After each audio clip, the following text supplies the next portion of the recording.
سلام دوستای عزیز، به یکی دیگه از برنامه‌های آشپزی با ویدا خوش اومدین. توی این ویدیو طرز تهیه لوبیا پلو شیرازی رو براتون آماده کردم.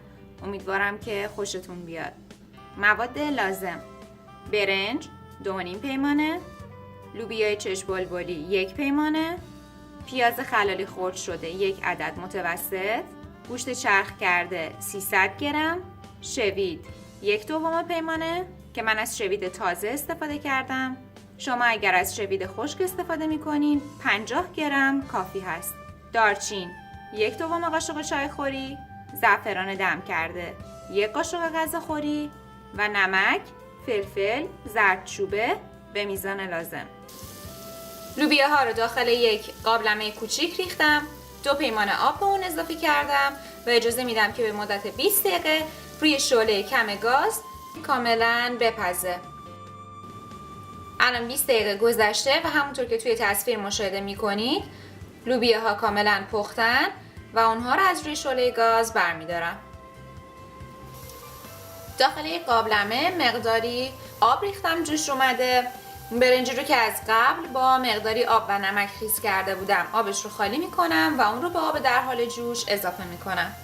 بعد از گذشت 8 الی 10 دقیقه بسته به نوع برنجتون، برنج آماده است. قبل از آبکش کردن لوبیاها رو به برنج اضافه میکنم و اون رو آبکش میکنم. داخل قابلمه مورد نظرتون مقداری روغن بریزید، ته دیگ دلخواهتون رو کف اون قرار بدین. سپس 1 لایه برنج و لوبیا بریزید و روی اون شوید بپاشید و این کار رو تا تموم شدن برنجتون انجام بدین. یک دستمال آشپزخونه روی سطح قابلمه قرار بدین، درب اون رو بذارین و اجازه بدین که به مدت 40 دقیقه برنج کاملا دم بکشه. داخل یک مایتابه مقداری روغن داغ کردم و پیاز رو به اون اضافه میکنم.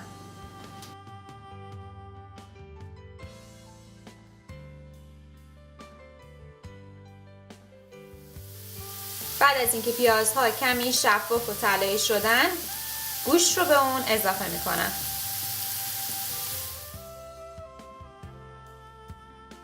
گوشت رو خوب تفت بدید تا رنگ اون کاملا عوض بشه و دیگه صورتی نباشه.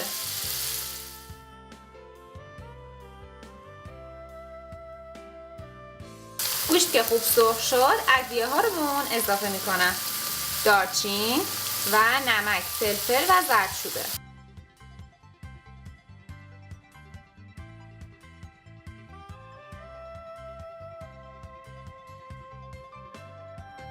نصف قاشق غذاخوری زعفران دم کرده رو اضافه میکنم. حرارت گاز رو کم میکنم و به مدت 10 دقیقه اجازه میدم که گوشت کاملا سرخ بشه. مایه گوشت آماده است، اون رو از روی گاز برمیدارم. همونطور که ملاحظه میکنید لوبیا پلو شیرازی ما آماده است.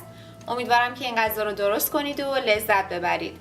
همچنین خوشحال میشم که ویدیوهای ما رو لایک کنید، به اشتراک بذارید و فراموش نکنید که سابسکرایب کنید.